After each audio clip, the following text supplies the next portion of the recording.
Hello, everyone, and thanks again for joining us at the 2024 Sloan Sports Analytics Conference. My name is Ryan Perkins. I'm a second-year MBA student at MIT Sloan, and I am very excited to introduce our next panel, Take Two, Sustaining Success in the New Look MLB. Our fantastic panelists today range from all across the MLB. We have Mike Voltmer, Director of Baseball Strategy with the Los Angeles Dodgers, Carlos Peña, 14-year MLB veteran, All-Star, Gold Glove winner, and Silver Slugger, and current producer and on-air baseball analyst with the MLB. And Jonathan Erlichman, Vice President of Process and Analytics with the Tampa Bay Rays. Our panel today will be moderated by David Schoenfield, Senior Writer with ESPN. The panel will run for 45 minutes with 10 minutes at the end for Q&A. Please submit the questions via our Cadence app by navigating to this panel's page. And the questions will then be selected by the moderator. And with that, I'm going to grab some pine, hand it over to you, Dave. All right, thanks, Ryan. I'm going to start off with a little story to tell you how far analytics have come in the last 10 years. Even though Bill James started writing in the 1980s and Moneyball came out 20 years ago, we had a manager who, I'll just say, took his team very deep into the postseason one year. He came to ESPN, and somebody asked him a question about analytics. This was more than 5 years ago, less than 15. He says, well, I sit at my desk in my office, I get the reports handed to me, I glance at them, I take them and I throw them in the garbage can. Things have changed a lot in the last 10 years, and Mike, I'm going to start with you, because in your job with the Dodgers, and Mike got his job through Sloan, everyone out in the audience, you're kind of one of the guys creating these reports that's being filtered down to the coaching staff and the players. Yeah, that's right. So my role really exists to empower our coaches. So as we prepare for each game and each series, and we're going throughout this season, getting ready and preparing, we work right alongside our coaching staff. As they prepare, so do we, and we're really out there to help them make their life easier, do their job better, give them any sort of data and information that they might need to help us make sound in-game strategy decisions. And there's also a roster construction component to my day-to-day as well, but first and foremost, it's really making sure that all perspectives are heard and considered, and making sure that we're as prepared as we can possibly be as we get ready for that night's game. Jonathan, your job has been unique. I know you're moving into a new role this year, but the last 5 years, you were in uniform, sitting on the bench with Kevin Cash, obviously working with the coaching staff and the players. Explain sort of what those day-to-day duties were like. Yeah, I mean, I guess there were probably two halves of this. One part was being a resource for the rest of our coaching staff, for our players in terms of the data we have available and ways we can use that to help them improve, help our team win more games. And then the other side was also, for me to learn from them and use that to help our R&D process and kind of improve that over time as well. So we'll get into some of these details, but Carlos, your last year in the majors, 2014, what kind of information did you have available to you at that point, and how much would you have loved having all the resources that teams have now? Well, it's incredible how the research that has been going on and the collection of data has exponentially grown, right? Like every single year at a rate that honestly you just can't keep up with. I mean, we're collecting so much data nowadays, but what's incredible about what Mike and Jonathan do is how can you look at all those data points and actually distill something that a player could actually use on the field, or a coach can use on the field. That's an extremely difficult job and valuable resource to have. When I was playing in 2014, it had already arrived. In 2014, you're like, okay, it's here to stay. And here is that race. All the teams trying to see who does it better, and you're like, okay, everyone is doing the same thing now. It's like, well, now it's about who is going to deploy that information, who's going to communicate it the best. And that's how you gain the competitive advantage. Instead of when I first broke out, none of that was happening. So if you just paid attention to on-base percentage, you were having an advantage. Now, everyone is even higher up that ladder. Mike, what have you learned as far as the specific information that coaches want or that players want? Yeah, I mean, I think data and information has really evolved a lot over the years. I think it's really what they want is something it's simple, like what's going to help them tonight. In terms of coaches, it's might be recommendations for strategy on which pitches we should throw, where should we position our fielders. I think it's what makes this work best is it's a collaboration across people like myself, and ultimately, like, we're just trying to win. We're on the same team, and I think it's important to remember that as we go through our day-to-day. Jonathan, when you're working with your players, you know, how do hitters and pitchers take information differently? My experience is pitchers are very analytical. They want all kinds of data. Is my perception accurate? What's your experience? I mean, everything's pretty specific to the individual player. I mean, the fact that pitchers are more directly in control and are what start the action compared to hitters having to, you know, both kind of react, you know, that changes the nature of some of the thought processes they can have going into things. But, you know, we try to find, you know, ways to help everyone, and really kind of like what Volt said, like all the players just want to get better, right? And so, you know, it makes it, you know, they're all open to basically anything that's going to clearly help them, you know, improve and help us win more games. Carlos is an unbelievable player. Thank you. Former Being home run generous. champ. I think he's the former home run champ who might have studied computer engineering. Certainly the only former home run champ who is now studying AI and machine learning and other things at NYU. What are you learning in your studies now that you think can be applied to baseball? Well, we have all become really familiar, I bet, with generative AI. You know, one of the things that we've noticed is that it's really helpful the way it gives us information in a very simple language. It crunches data.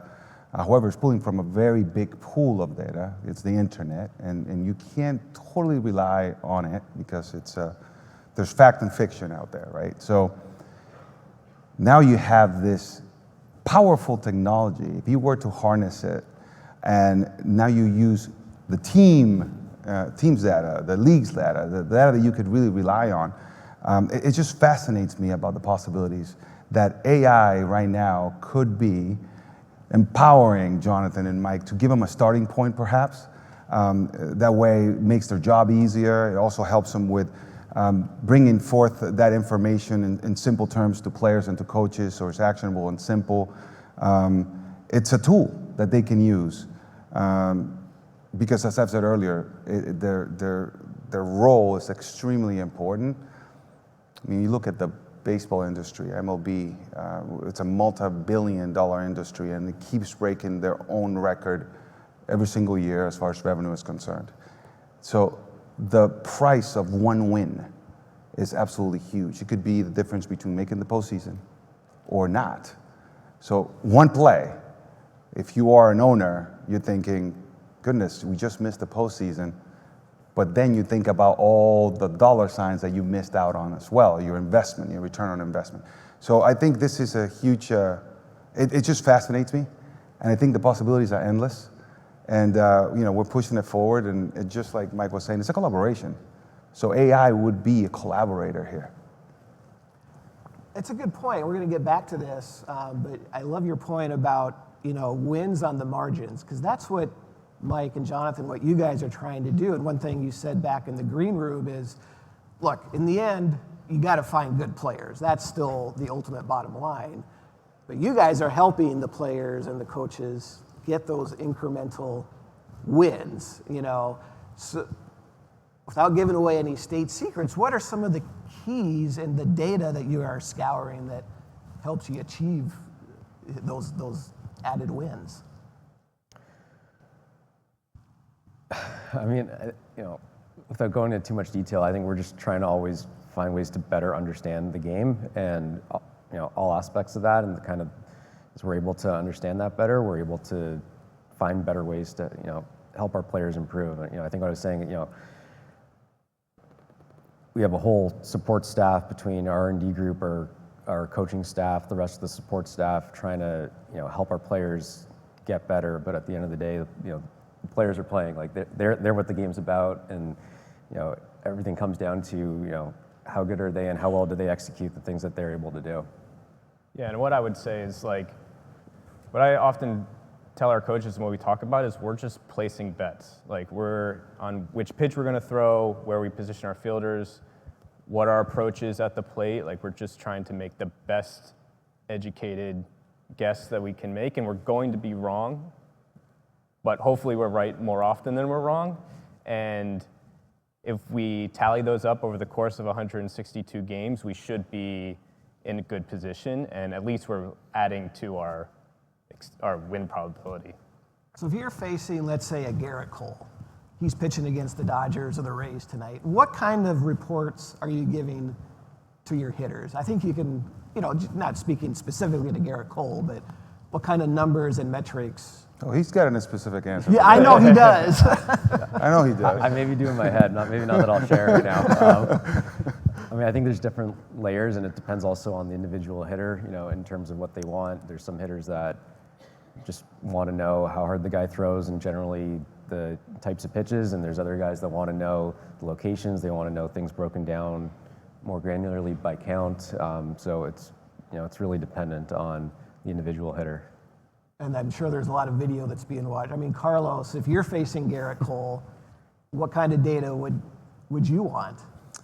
All right, well, the thing is that because I've been exposed to the technology and because I've been exposed to the science, just like, for example, effective velocity is one of those things that I've really been very deep into studying, which is the science behind timing, right? Just understanding the time in reaction time that we have to hit a baseball, for example.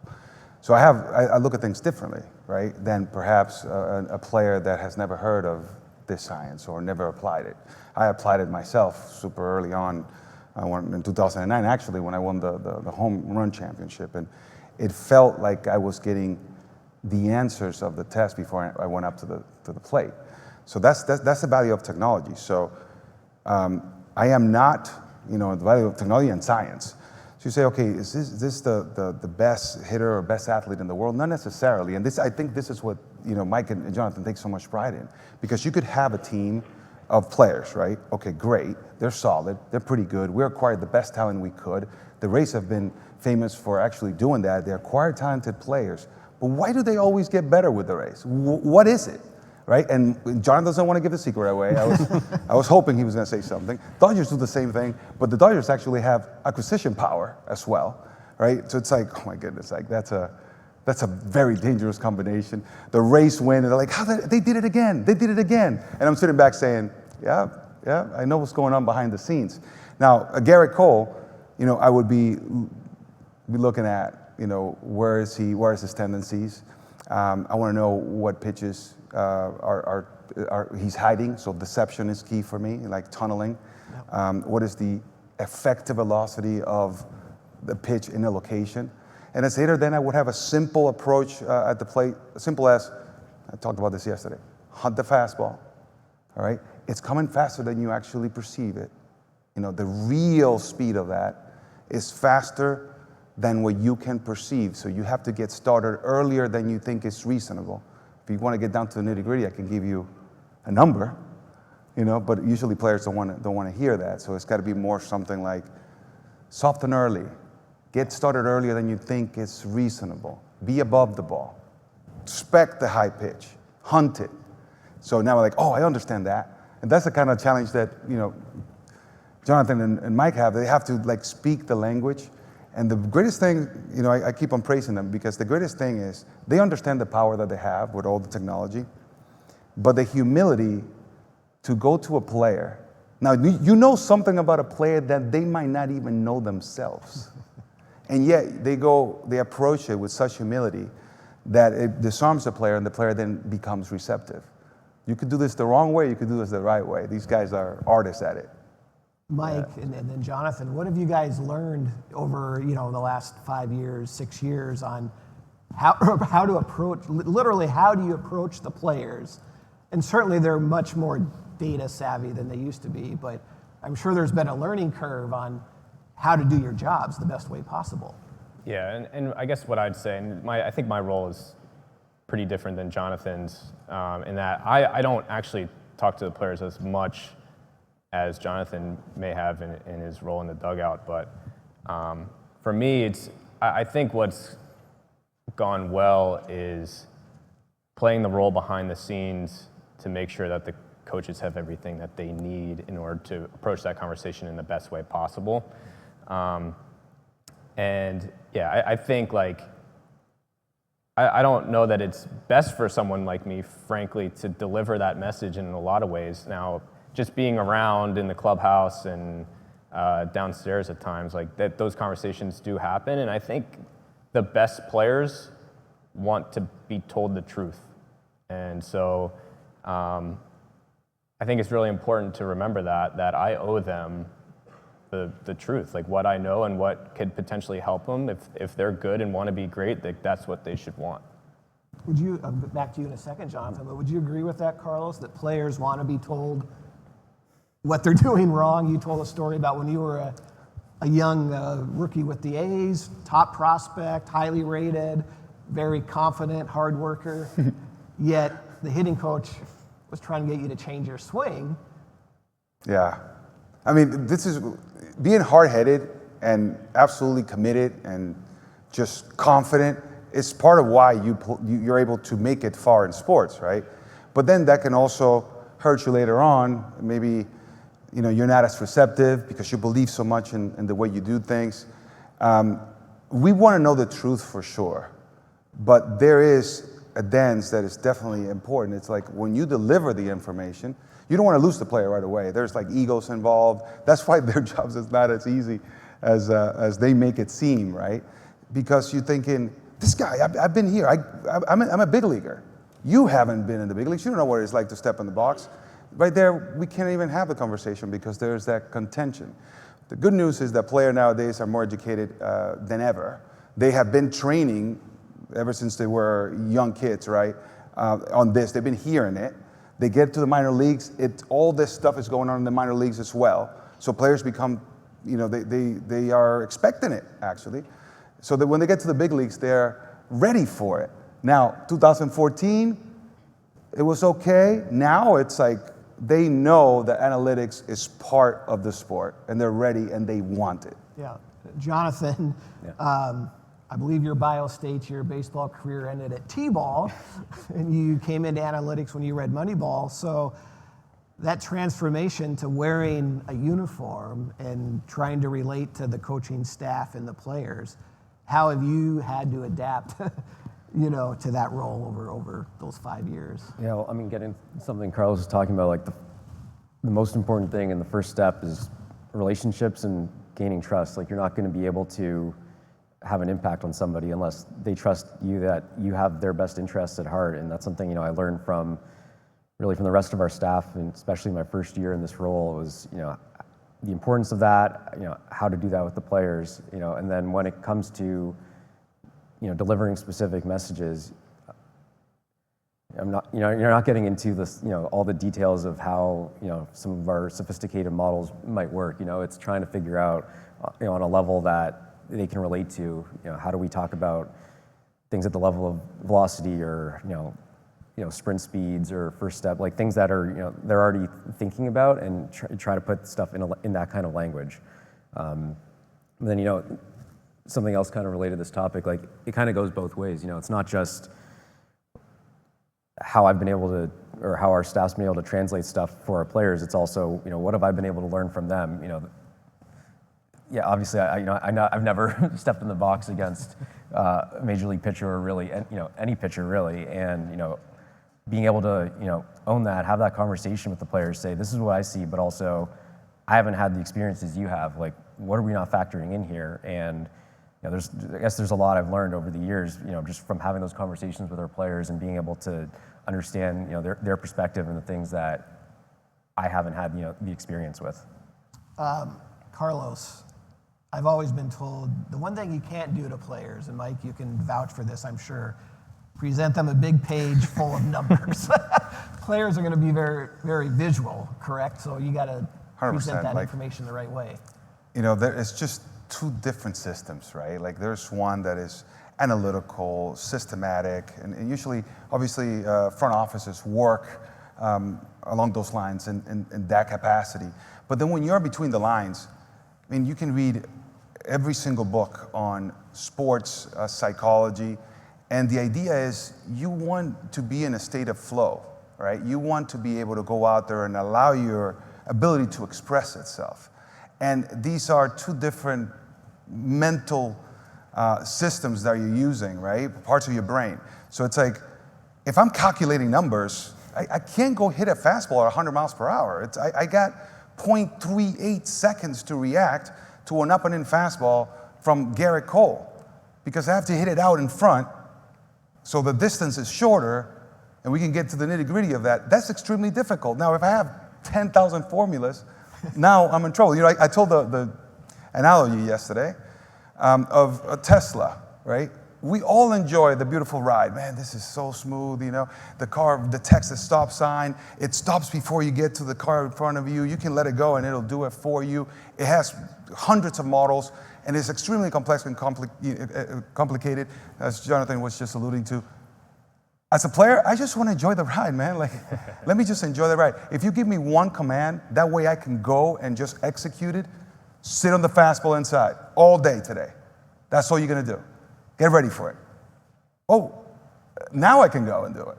If he shows me the complexities, I'm going to be bogged down and I'm going to get paralysis by analysis. Mm-hmm. That's a great point, because we can have all the data. Oh, we know Garrett Cole, 2-2 count. He's going to throw a slider 62% of the time or whatever.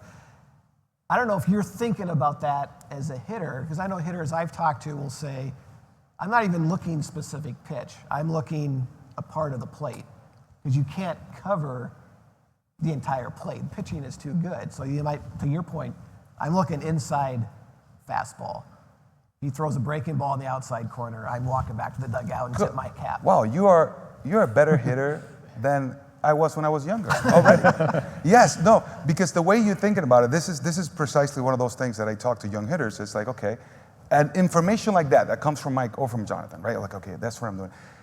I don't necessarily need to know why unless I want to, but there are many things that happen there. It's hard to tunnel a slider off of that fastball because I'm looking inside. So deception immediately gets almost eliminated on that particular spot. Then you're like, if he throws a nasty pitch, just like you said, away and low, a curveball, it's not going to look good to me. So I'm probably going to take it, and fine. If it's a strike in the corner, that's a risk I'm willing to take. It's a calculated risk. I dare him to do it, 3 times. So there's so many complexities behind it, but then it's presented to me in a very actionable and applicable way. That is invaluable. That could be the difference between us going to the postseason or not. That home run I hit on that particular pitch. Yep, Without getting into too much detail, like those are some of the things I've been able to learn and be able to see more. Is like, what are the approaches hitters are actually able to take? How does that differ from one hitter versus another hitter? I can better see now when a guy is in between than I could have before, and if they're trying to cover everything, how that leads to you end up not being able to cover anything, right? And like you've obviously lived that for a long time. I joke around this all the time. I say this. I'm glad you pointed that out. It's like, as a hitter, you go up to the plate, you're like, everybody wants to be the jack of all trades, but then you're the master of none. And Jack can't hit. You know what I'm saying? He just can't. Because you put the ball in play, but you don't hit it hard. So you're out. Now, you put it in play, you make contact, but you're out. You didn't hit it hard. So I'd rather be the master of the pitch. I was told by Jonathan, Mike, this is the pitch you probably need to be looking for today. I'm going to be the master of that zone. And I'll get 4 at-bats. I'll probably walk once because I won't chase down here. I'll probably get 3 or 4 pitches there, and 2 of them I'm going to crush. And maybe I go 2 for 3 with a walk, a home run. That's a great day. And all I did was focus on the zone that was recommended based on the analytics.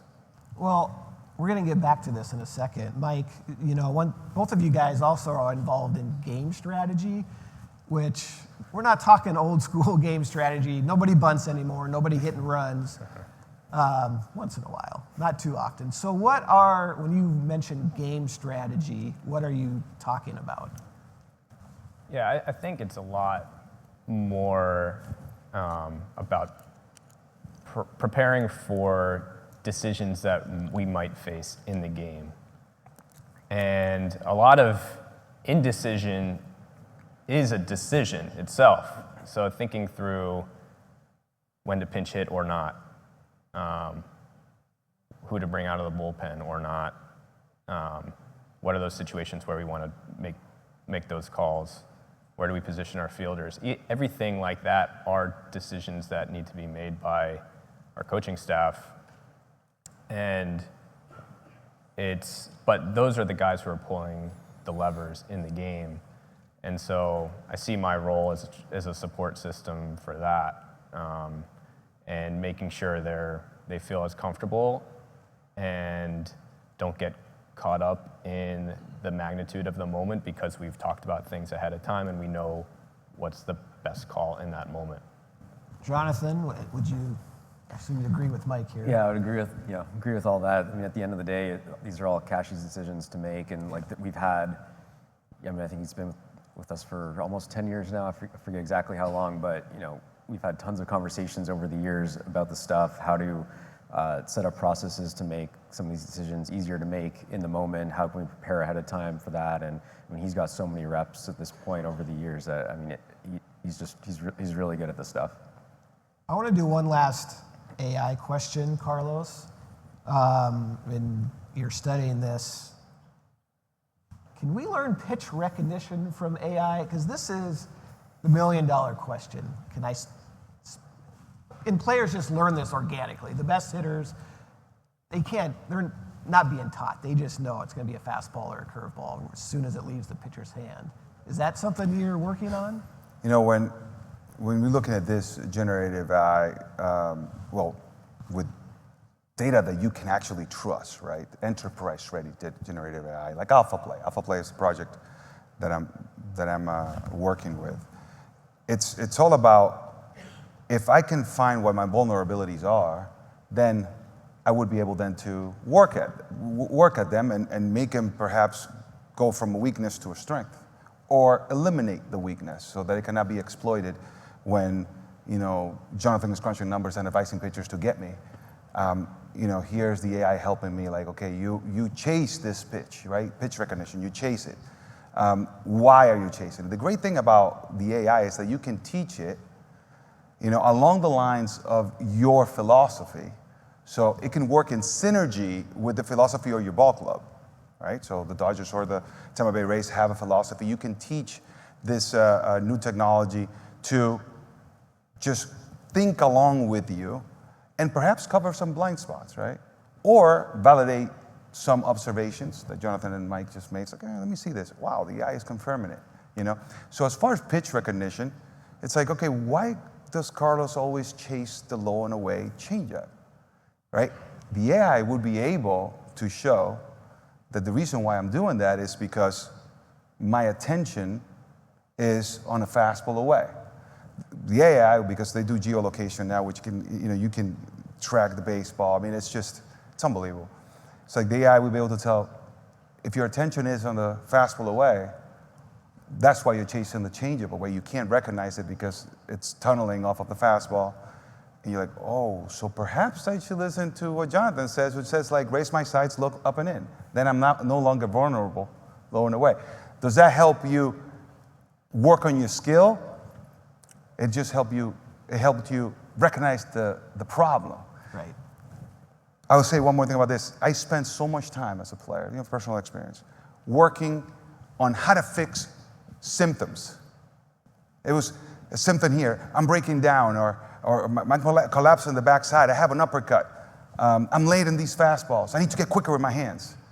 The AI would be able to detect that it wasn't really because I'm breaking down here or there, or I couldn't recognize this or that.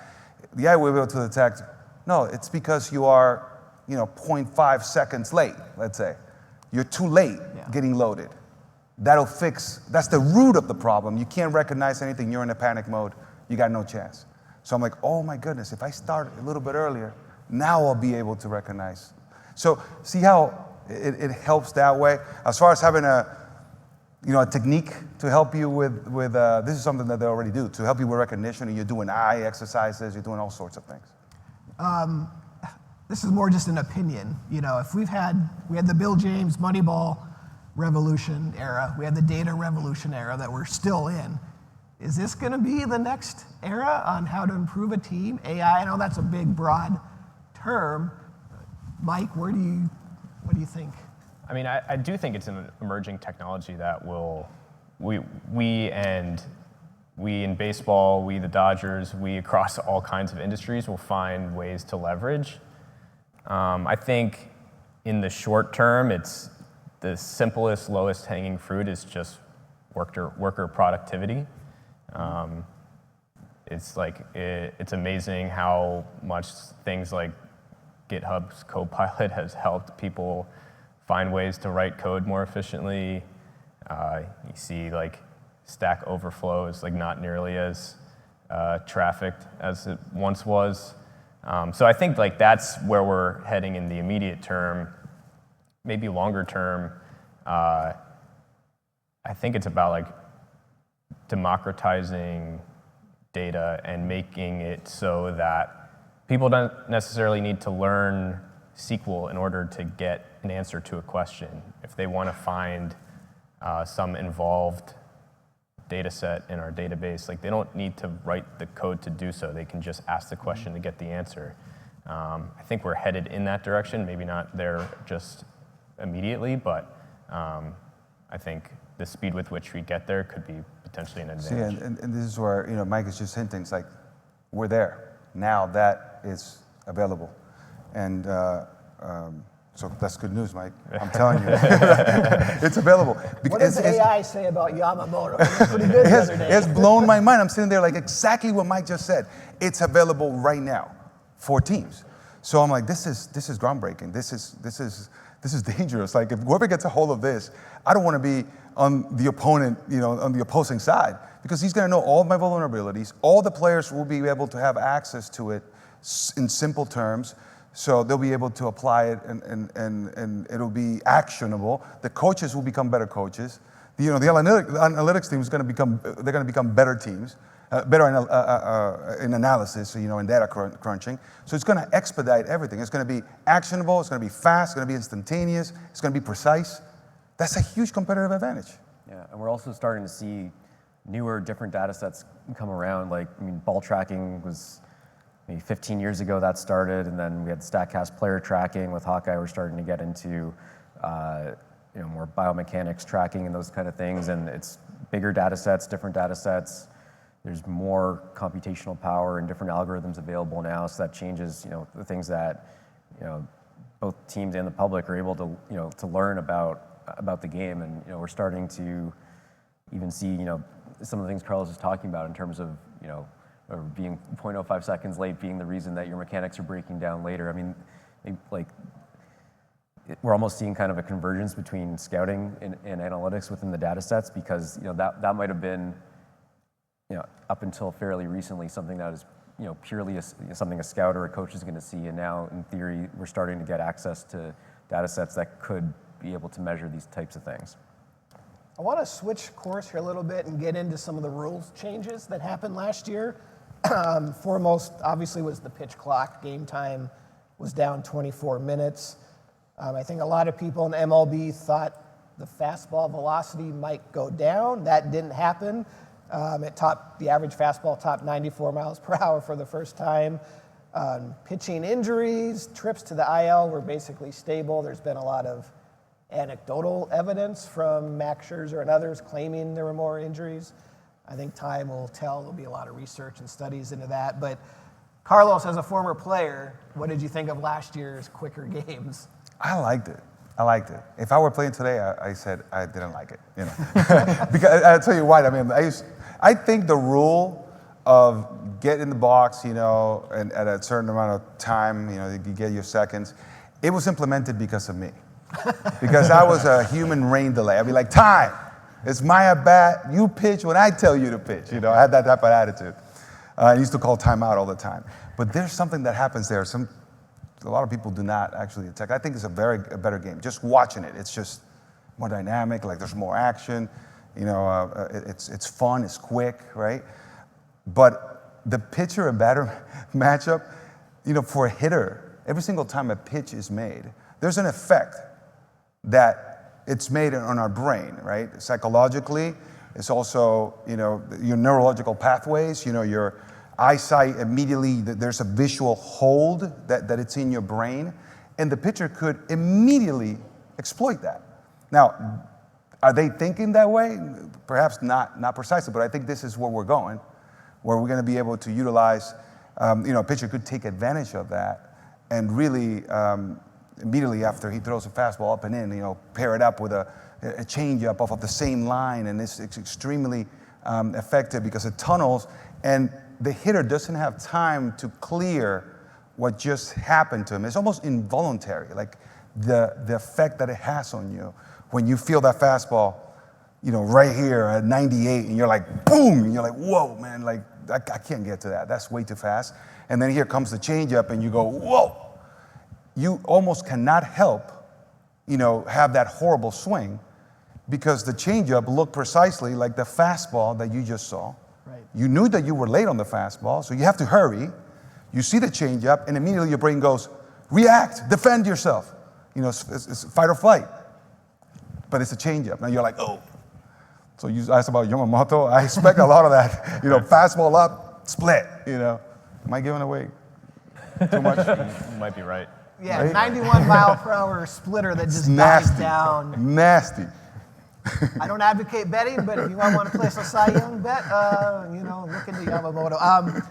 Mike, did the pitch clock affect any of your in-game strategy as far as we think they might be putting a little more effort in a shorter amount of time? Maybe on the individual level, I don't know that it was like this massive effect that we observed across like our team or the league or anything like that. I think from the most from the biggest perspective was just like the player feedback was really good. Games moved faster. Like Carlos said, like it kept the pace of everything up. So I think it was just universally well received. Yeah, cutting 30 minutes off the games is amazing. And I figure the defense too. It's so much more fun to play like when there's action. Sometimes if a pitcher starts walking everybody, I think the defense gets back on their heels and they're not as dynamic as athletic. So even like defensive plays on the field, I felt that I saw a lot more athleticism and. Yes. Even the shift thing, like just changing the situation with the shift and everyone went back to being more straight up, also allowed athleticism to be in full display. Yeah, Jonathan, what's your take on the shift? Again, I don't think it had quite the impact MLB wanted. The batting average on balls in play went up from 290 to 297. Carlos, you'll be disappointed to know the batting average from left-handed hitters on ground balls only went from 219 to 233. So not as much as I No, thought. so you would have only gotten a few extra hits a year. But because we are analytically inclined, we have to make the distinction that we have to select the type of left-handed hitters that we're looking at. Yes. Because if you see someone like me, right, I used to top a lot of balls into the right side. Maybe Joey Gallo falls into that. We got to look at the similarities of left-handed swings, right?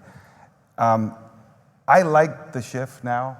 I have to say, I hated it when I played, of course.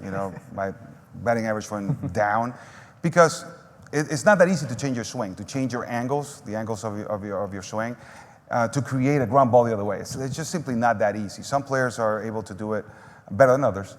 But I had ingrained the swing that if you go back and look at my high school swing, it was exactly the same. I'm like, wow, like I changed my stance, but the swing was the same. Top balls into the shift, I'm out. It doesn't matter how hard I hit it. I had like 25 people playing in right field.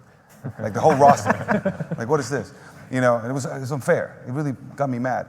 Joe Madden, really early, Joe over there with the Rays, I remember he pulled me aside and he said, I just wanted to let you know that I know you see the batting average going down. It's like, I don't care about your batting average. you're leading the league in hard hit balls. And I'm looking at Joe, I'm like, Joe, come on, man. You know, I'm still making outs. Like, I don't care about high hit balls. I was like, well, we do. See, that's a conversation about analytics. It's like, you keep hitting the ball hard, we're getting the best of you.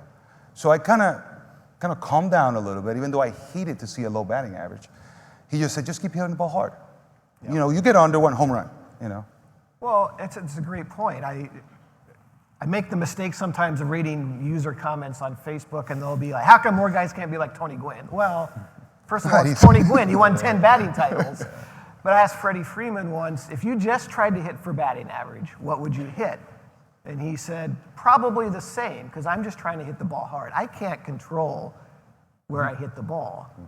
It's too hard, except for the select few players, which is why it's all about exit velocity and hitting the ball hard. If you hit the ball hard, you're going to get more hits. Then we had the pickoff throws, limitation on that. Stolen bases were the highest, 0.72 per game, highest since 1997, up 41%. Success rate was easily an all-time high at 80%. Jonathan, how did you guys address the pickoff rule? Yeah, I mean, it had been kind of tried out in AAA the year before, I think it was. So I think everyone had a general sense as to, you know, roughly what the effect would be, and it would make things more favorable for the run game. But then, you know, it takes time to see how things actually play out, and especially, you know, in a different setting with major league players compared to the minor league players. And, you know, I think we saw obviously attempt rates go way up, and strategies change a little bit. And I suspect we're probably not quite at the equilibrium yet on league-wide, as teams are probably going to keep adjusting to this over the next, you know, couple of years. And then, you know, it goes on both sides though. Like, some of this is, you know, on the runners to adjust strategy, but some of it's also on the defensive side, and how do you defend against the run game, and trying to, you know, figure out better ways to do that too. Mike, do you anticipate more stolen bases this year since that success rate was so high? I think it's more about, like what Jonathan said, like, are we at the equilibrium right now? Are teams performing and approaching this optimally?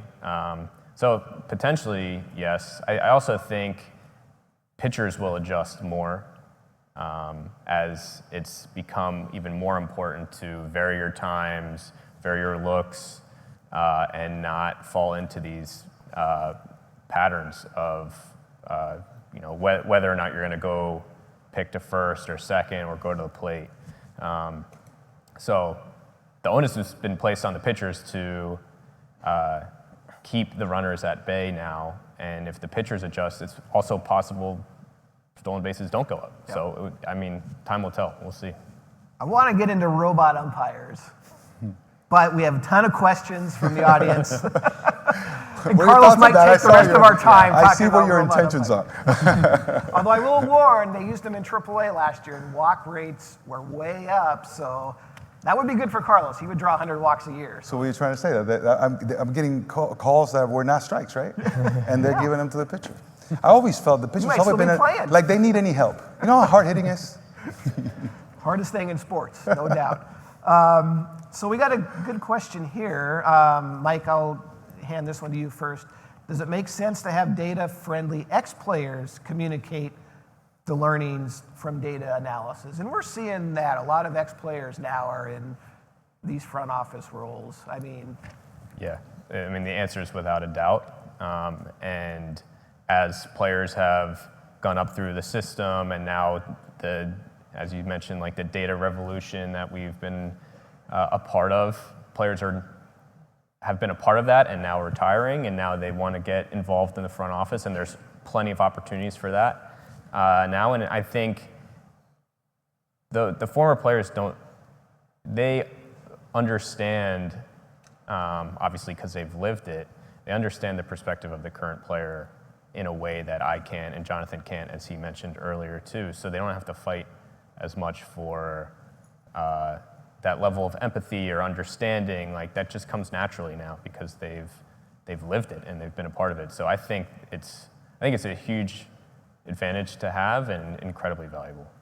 Jonathan, agree with that? Yeah, definitely agree with that. And I mean, anyone who's like played the game, especially at a high level, just has a depth of experiences and has an understanding of things that, you know, someone like me or Volt are just never going to be able to match as much as we can be around and try to learn that, and that that really helps with understanding the game, understanding how to use data to actually help players improve. I'll throw this one to Carlos.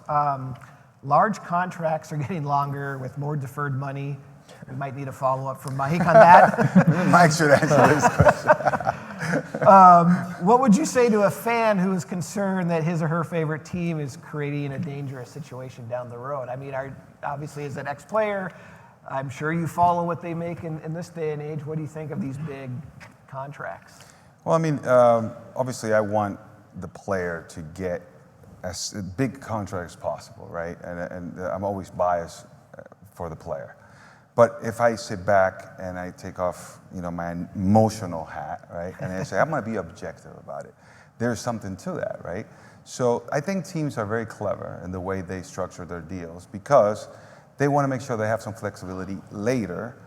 So that's why we've seen a lot of innovation when it comes to that. You've seen front-loaded contracts now that can incentivize the player to perform at a high level because they become a free agent quicker because they can opt out. And the team gets a short-term deal, short-term commitment, and perhaps if he walks at the end of the day. But there's a price to pay for that because you have to pay more per year. So you could see that teams are making an effort. Now, there are exceptions, and risk and reward always. Obviously, we just saw what the Dodgers did. But with those two players, Ohtani, Yamamoto, you're thinking to yourself, you know what? I'm taking this risk. It's okay, and that is a very calculated risk. But at the end of the day, I think it's a good one to take, and that we will reap rewards in many different ways. But you're right. There is an issue with that. You have to think about it. You can't be emotional because you also have more years to come. You have a franchise to build. It's a great point. Mike and then Jonathan, real quick. Is there a stat that fans fix on, but managers and teams don't think it's that important? That's a good question. I mean, frankly, honestly, I feel kind of out of touch with what is out there in the public sphere just because of the level of proprietary data that we have. Right. So I'm not actually looking at a lot of public stats, and I can't honestly say that I'm in tune with it. So it's not a great answer, I guess, but that's where I'm at. Yeah, we're mostly looking at internal stuff, but also, Baseball Savant's a great resource for the type of more, I guess, modern information that's available, and it's a great resource to the public. I'll speak for the fans. RBIs are still king, even though they're so dependent on where you're hitting in the batting order. Question on defense. To what extent are analytics informing defense in baseball these days? Is it increasing the valuation of players on an all-around basis? I have a comment on this, but I want to start with you, Jonathan, on... Yeah, defense is obviously a big part of the game, and there's data sets now that help teams measure that better than would have been possible 10 or 15 years ago. And so every team are working on ways to better identify that, better figure out why certain players are better and worse at certain aspects of defense, and trying to figure out ways to use that to help our players get better at the key skills that'll help them make more plays. I'll give an example, and Carlos, you can respond to this. The Rays just signed Ahmed Rosario for 1 year, $1.5 million. His public WAR over the last 2 years was higher than Jorge Soler, who got $42 million from the Giants. He's a DH, so at least on an individual team level, there's an example of them valuing the bat over the defender. Dave, I told you the Rays were trying to, they were so sneaky with that stuff. I told you. They're always looking for ways to make their team better. And signs like this do not surprise me. As soon as I saw that, I'm like, oh, this guy's a good player.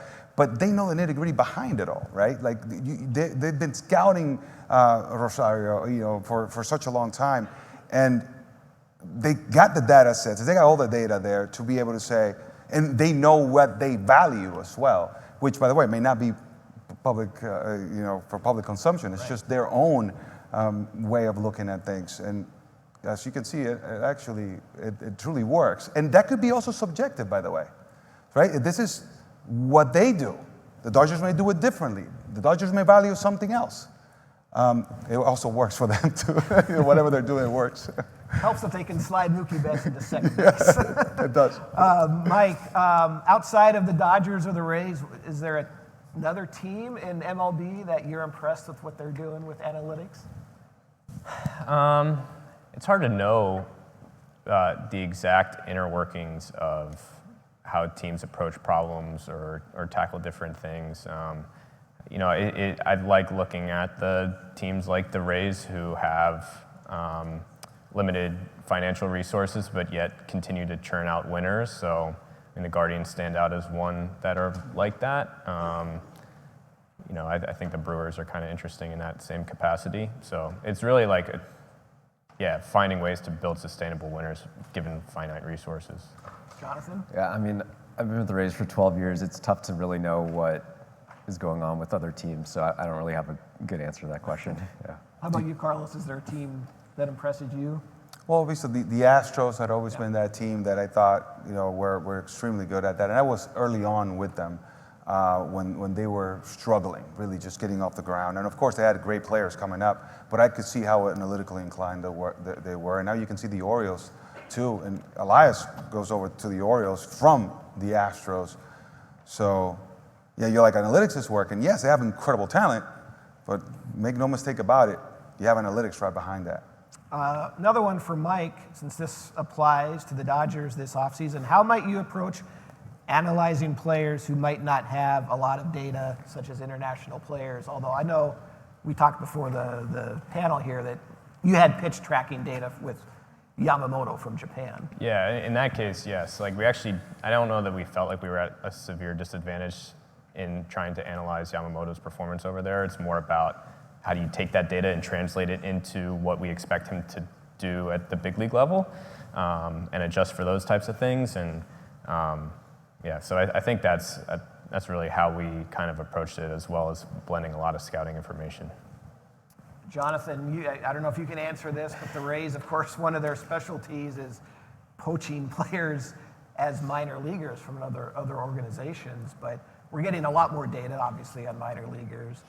But is that still a scouting thing that you guys are so good at, or is it kind of combining both? Yeah, it's a combination of everything and kind of all the perspectives in our organization. And also, as I was saying before, we're starting to get to the point of a lot of the stuff, converging together into, the same process there. But in like a lot of these data sets that maybe were only available in the big leagues, pitch tracking 15 years ago, well, now you have that throughout the minor leagues. You have that in MPB, you have a lot of college teams with this. Even high school teams are starting to get the same types of data sets. So it's, you're starting to have more tools to be able to evaluate players, not just, on MLB teams, but also throughout the baseball landscape.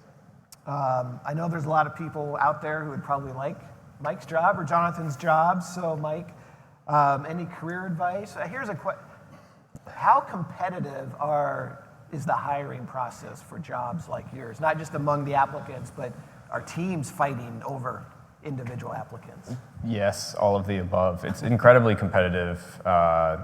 Even scanning resumes for a job cycle we went through a couple years ago was amazing. Even comparing them to where I was at that time, it's really hard to stand out nowadays. So as far as recommendations, I'd say is try to find time to churn out projects that are interesting and novel, and ask really creative questions, and go out there and try to solve problems. I think that's the best way to stand out.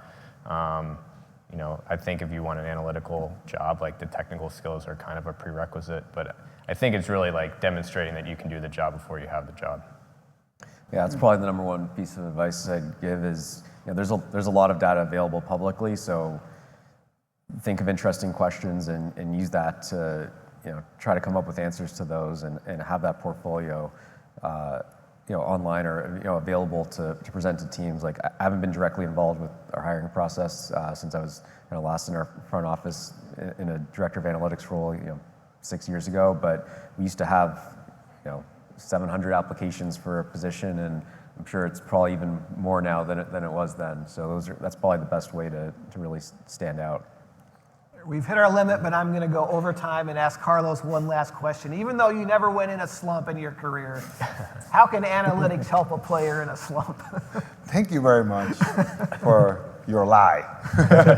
Goodness, this is so key, right? Because I told you earlier that sometimes I would work on things, and in reality, I was trying to treat a symptom instead of a root of the problem, right? And I would still be in the slump. So I would resort to, like, wow, I don't know what I'm doing, man. I cannot hit water if I fall out of a boat. Have no idea what's going on. So I would go get lucky socks, you know.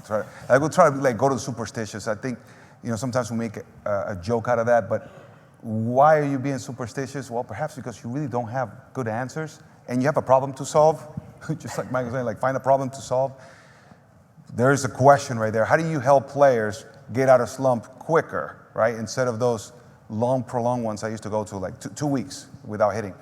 And I wish I would have known, like, okay, Carlos, they're attacking you like this, you know, up and in. Let's stay with that common theme. And you're still trying to take the ball away to left field. I'll give you a perfect example. In the World Series, we lost 2008. We lost the World Series to the Phillies. Still hurts, especially those Philly fans, man. They don't let you forget, man. So I remember I'm facing Cole Hamels, and I'm trying to take him the other way. Then I got lefty against lefties. I got to hit the ball to left field. And here I am, jam shot, you know, getting jammed, broken bat, this and that. Until finally it's like, man, listen, this is what they're doing to you. You know, forget about what you think that you should do against a lefty and sit inside and pull the ball. Of course, I did that the last game of the World Series, so it was too late. You know, hit a ball off the wall, you know. I had a pretty good game. That was my first 2 hits in the World Series. Too late. We lost in 5 games. You know what I'm talking about. It's history. That's race history, by the way. Do you know that? Yeah. Okay, good. It was before I was there, but yeah. Yeah. No, because, you know, yes, you know, I'm part of race history, humbly. But that's why, you know, we missed the World Series. Longoria and I did not hit. Longoria did not hit. I didn't hit. And I still feel like if I would have known this earlier, that they were going to attack me inside, maybe I have a better World Series, and maybe the story would have been like, yeah, Phillies, take that, you know. And then I would be the one not letting them forget. All right. That's a great way to end this. Thank you to the panel. Thank you to everyone in the audience. The weather had been